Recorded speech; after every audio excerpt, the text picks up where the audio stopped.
great. So we just finished releasing season 2. So hopefully you have watched it all. It's all filmed. It's done. It's out.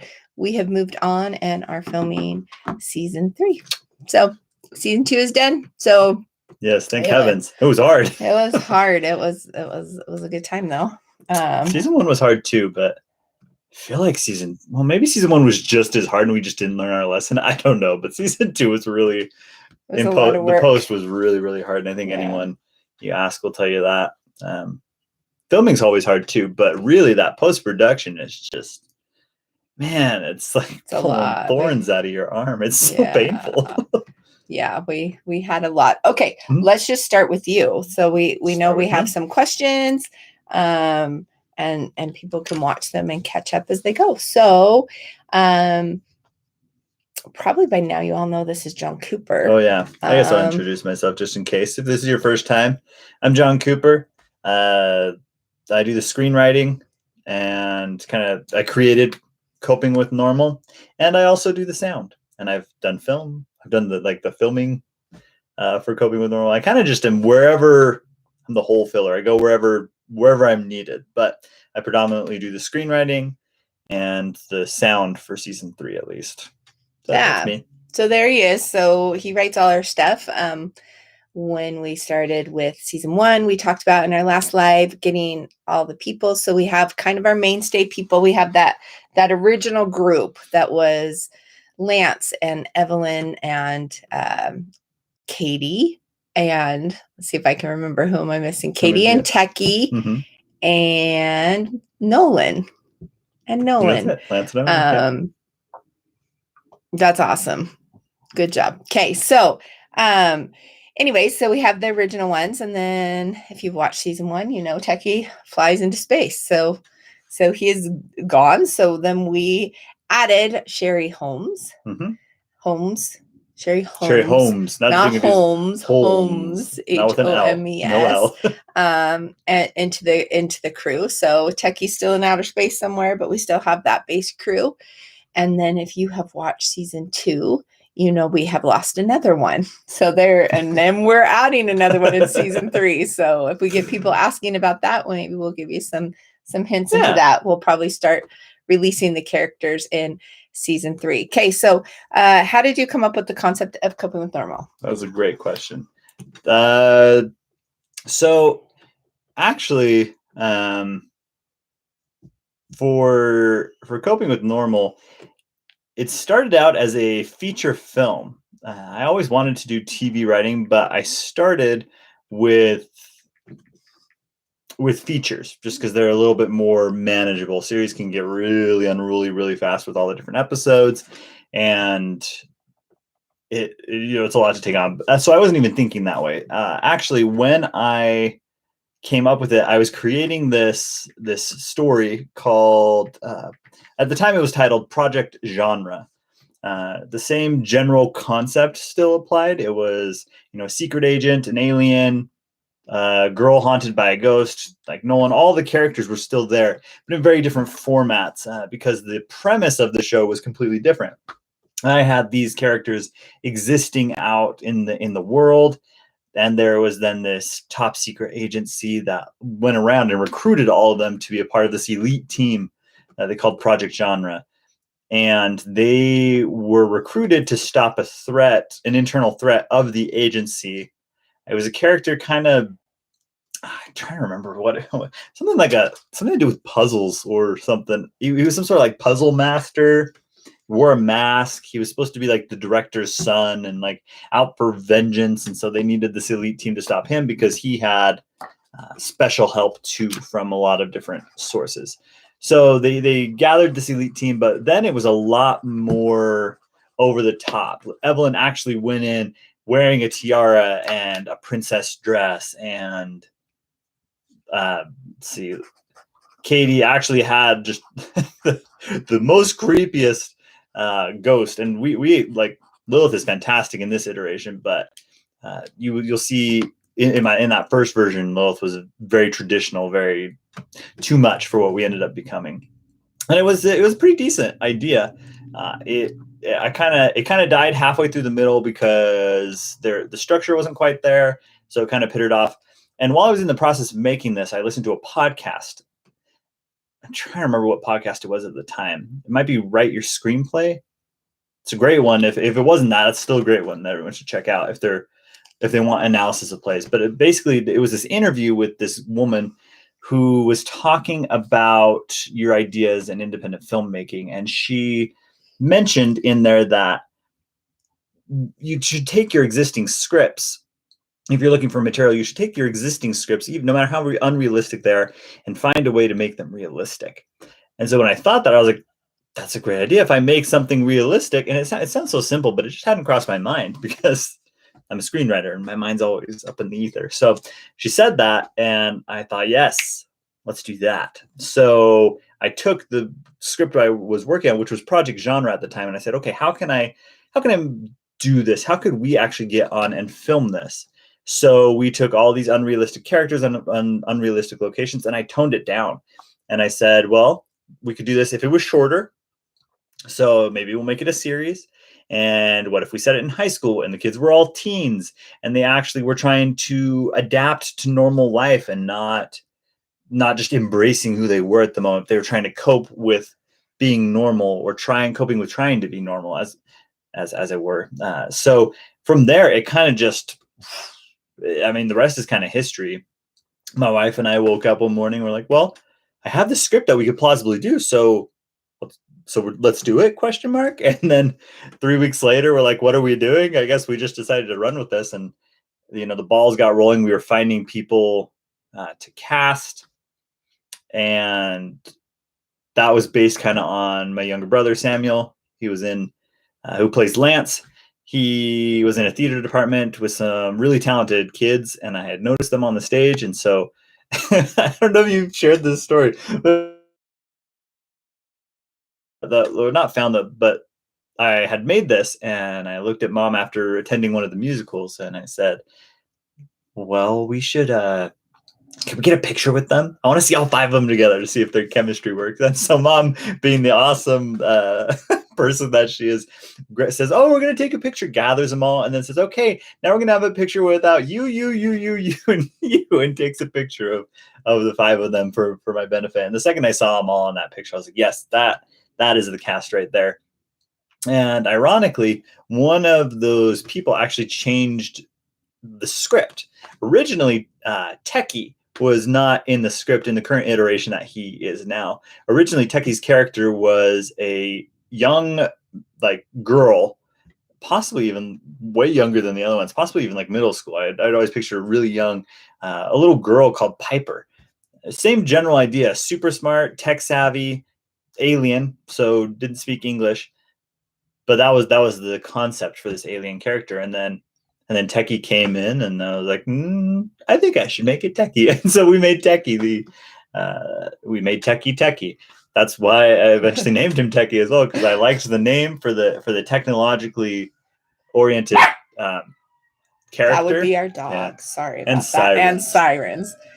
We are also on YouTube. Just so you know, I just came on here just to. Oh, we're on live there too? We're on live there. Hey, I know it feels weird. We don't usually do this, but we probably should, because this is cool. And I'm just holding it. So that's obnoxious. But anyways, recap of season 1, just to tell you where we were at. That was kind of how he came up with the ideas, which was one of our questions. Yeah. So his brain just spins and spins and spins on stories. So he is a master storyteller. We will sit and sorry, you YouTube people, I'm talking here and here, but he can smile at you here. We just ask him to tell us stories all the time. So this is what I'm going to ask him, and then we do have a couple of questions on Instagram, but is it too bad to tell the mythology story? Is that too much? Season 3. Okay, stay tuned. We don't want to wreck, but we do story time with Jonathan because he is so great. Okay, we'll just put it this way, if you want, just so we don't tease it too much. Basically, what she's trying to refer to here is that there is so much more depth in coping with normal than you actually all see, to the point where there is an entire mythology based in Allura, almost like the Greek pantheon that I've created, that I'm hoping we'll get to explore soon. But Anyway, I think that's what you were implying, right? I There's so am, much because more. I want you guys to know everything about his storytelling. Okay, but these questions will be good. So, how do you come up with character design and the colors? So really cool that people have noticed that like our characters do have coloring, and they're pretty well thought out. So character design, which isn't completely you, but No, but your writing I can is. talk a little bit. I can talk about the writing side of things, and then I can briefly touch on the artistic side of things, because I don't know how many of you know, but for a lot of the costumes, excuse me, my wonderful wife, Emma, who you should all love because she's fantastic. She did most of the costumes for season 1 and for season 2. She, we came up with general ideas, and then we're both into theater, so we know about characters, what they're supposed to look like. But when it comes to like coloring and stuff like that, the only one that I specifically had in my mind was Nolan and green, and I always wanted him to be green, to the point where we have onset jokes about when Nolan is wearing green and when he's not wearing green, and off camera when the kids are ad libbing, people will say things to him like, "What? You mean you have more than just green in your closet?" Because I don't know, it's fun to do thematic stuff like that. But that really was what she thought about. She thought about the characters, what colors would best represent that. With Evelyn, especially in season 1. Actually, Evelyn throughout the series, I think, is one of the best examples of it. No one's basically always just green, and there are color themes around him. But Evelyn, I think her costuming truly reflects her arc as a character. And so, in season 1, there's lots of pinks and bright colors, representing kind of like her innocence and her happiness, her unbridled happiness and naivety sometimes.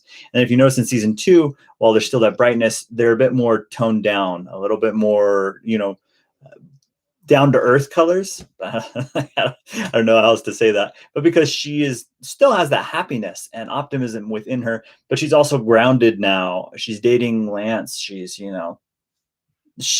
is more grounded in the real world and not in Fantasyland. So the colors reflect that, and you'll see in season 3.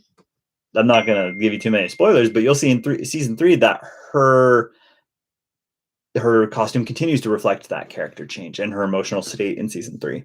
Yeah. So cool to know that colors, like, it really is a process when you are creating a show, and I'm going to look at both places, to not only develop like the writing, which he has, developed some pretty cool characters that have a lot of depth, but also to know that they have color schemes, and that they have all the stuff that goes into creating them, certain lighting.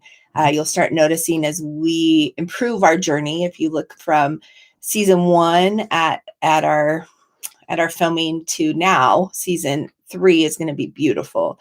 You'll see the arc, but you will still see some of those common themes that we just film better now. But the themes have always been there because of his brilliant writing and storytelling. So really cool if you go in and start noticing lighting and coloring. That's awesome. Okay, so next question from the world here. Is do you plan out the show and the characters in full, or do they kind of start taking on a life of their own? I'm going to give him a minute to think about it. I'm going to tell you that, like, the characters, we read about them. He writes us really good character descriptions, and we get a feeling of the characters. I help with a lot of the casting, so my brain is always like, I meet people and I'm like, do you act? Because they look a certain way that I can see them doing a character for. So we read that, and then from my perspective, what happens is that we know the characters, we know what we're looking for, then we cast them, and then from my perspective, then they start taking on a life of their own. Wendy, do you like Stranger Things? That's awesome. Yeah, there's some similar. Yeah, there's some similarities there. Just want to appreciate that you're here. And again, we are also on YouTube. If you want to live chat, you can do that here. I am noticing also who's on here. Thank you for loving the story angle. It's a great story. Thank you. Thank you. Yeah, we can't wait for our future too. We have lots of stuff coming, which before we get off, we'll probably go another 15 minutes or so. But when we get off, we will give you some insights into what those future stories look like. There's some good ones coming and maybe like a little plot summary of those. But as far as casting goes, so once we cast the kids or the actors or the women or the men, they're not all kids anymore. We have some adults too. Then they start taking on a life of their own for me and coaching them with their acting. They start growing into their character. A good example for me would be Sherry Holmes. She was written either as a boy or a girl, and we probably called back about 10 people for the role because we just didn't. We had read it. And we just didn't know. We were just trying to get the vibe of Sherry Holmes. And anyways, once we cast our actress Avery Empey, then Sherry truly took on a life of her own because of the actress herself. So yes, we have ideas. Yes, we know. And then once the actors or actresses consume the part, then it becomes a part of them. And then the story starts forming around them. So now season 3, because we've had Sherry all through season 2, season 3, she has kind of taken on this whole other thing because due to the actress. So she's a great example for me of Great example. So what about your characters when you write them? What do you think? You basically covered it really well. I mean, thank you. You're welcome.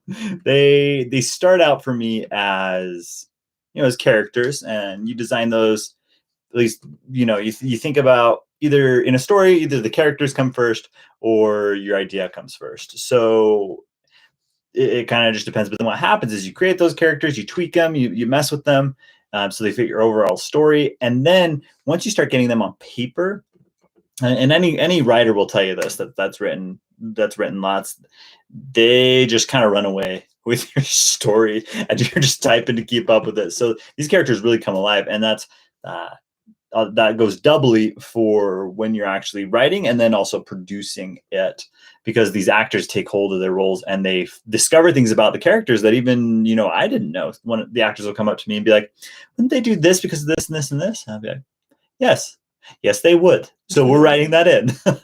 Or they'll come to me with these great backstory ideas that I just grab on and log in the back of my mind for when I have the time to touch on that.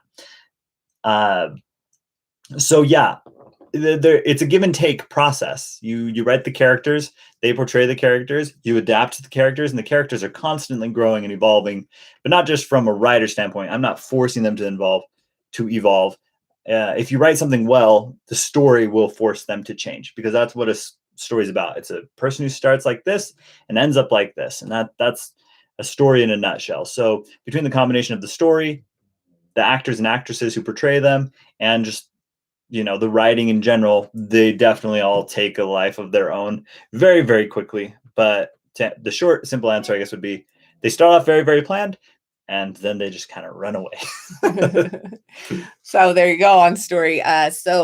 So that while we're here, and then I think we'll just go through our next stories and maybe give you guys a little bit of story time, because that is the cool thing about you guys being here, and being so supportive. So Jon is a master storyteller, is the bottom line. Yes, we are producing a show, and we have our studio, Imagination Required Studios, just starting, trying to get footing, trying to get financing.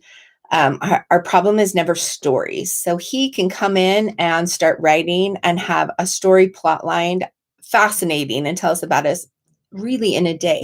And then just working like dialogue and that kind of stuff with us and with some of his buddies who also went to UCLA is really, really fun. So bottom line, yeah, it's a web series, but really we're storytellers. His stories are masterful, and then we all just hop on board with them is the bottom line.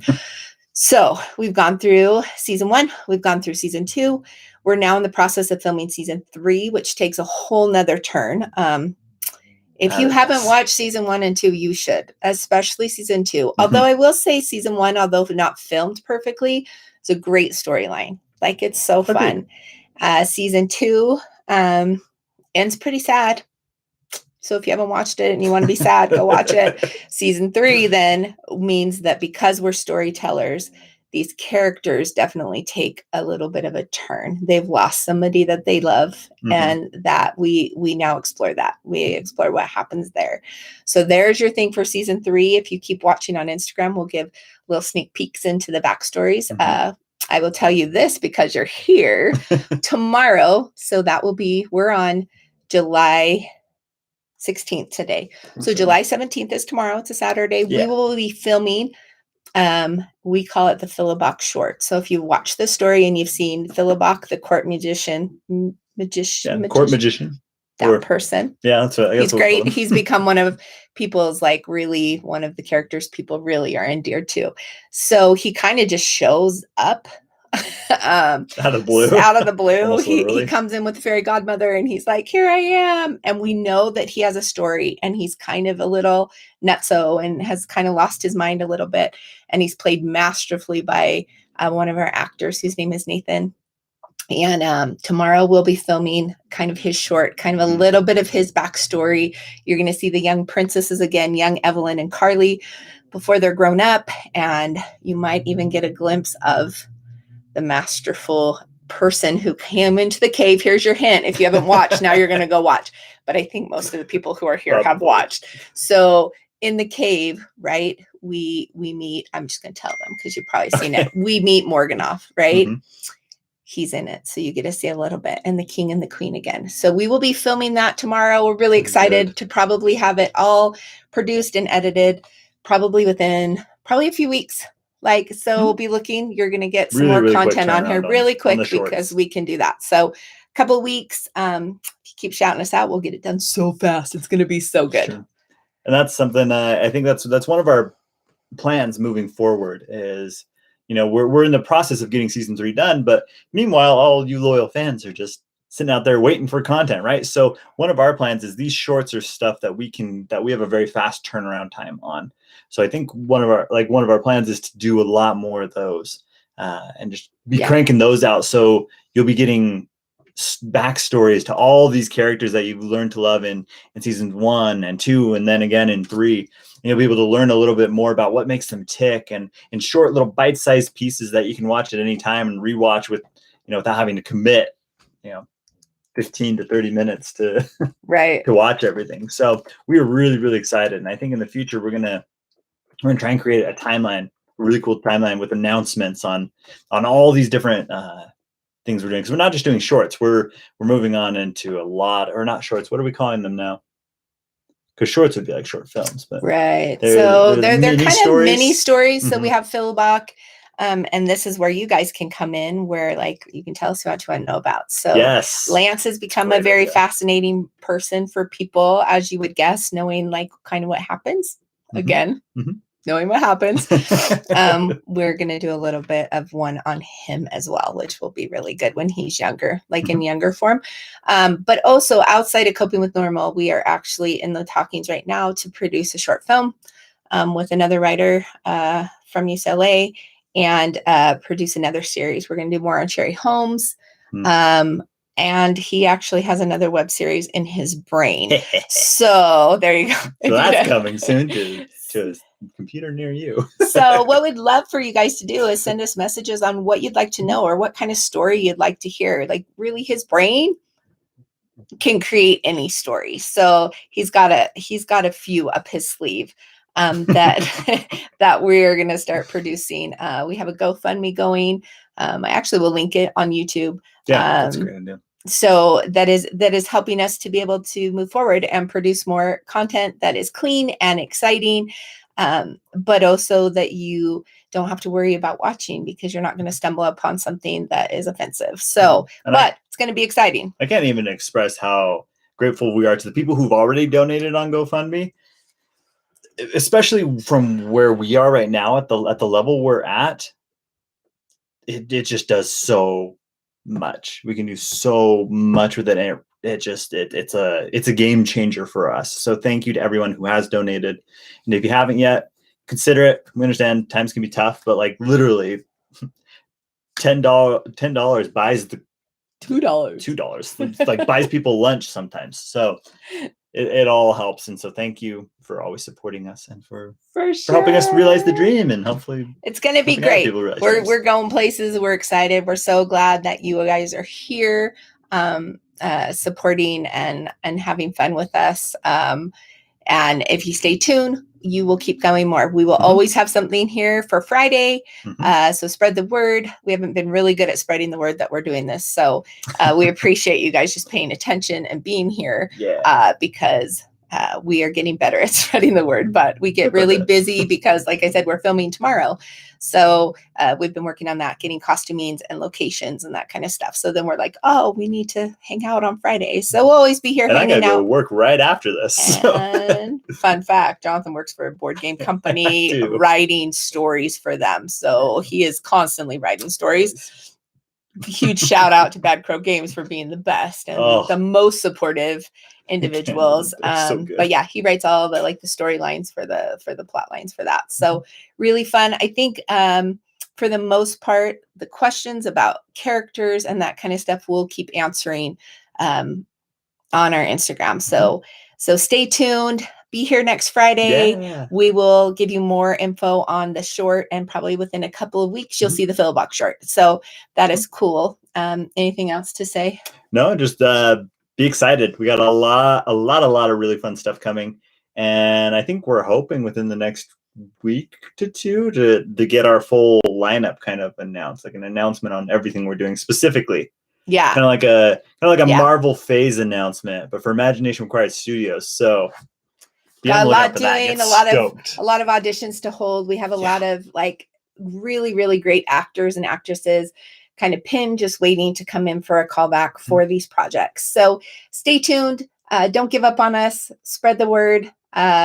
We want to be here, and we're here to stay. We're here to tell stories. We're here to bring some light and some goodness, and to have you involved in our journey. And that's really cool for us, and hopefully for you. And I hope, and our goal is that we can enable everyone that we work with and all of you to be able to do the same.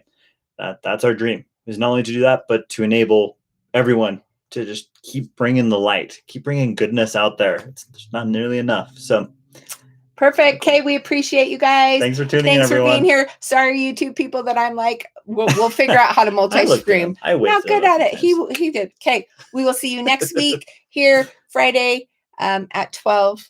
If we ever change the time, we'll let you know. But for now, that seems to be a time. Okay, appreciate you guys. Thanks, everyone. Thanks. Heading off. Bye. Bye.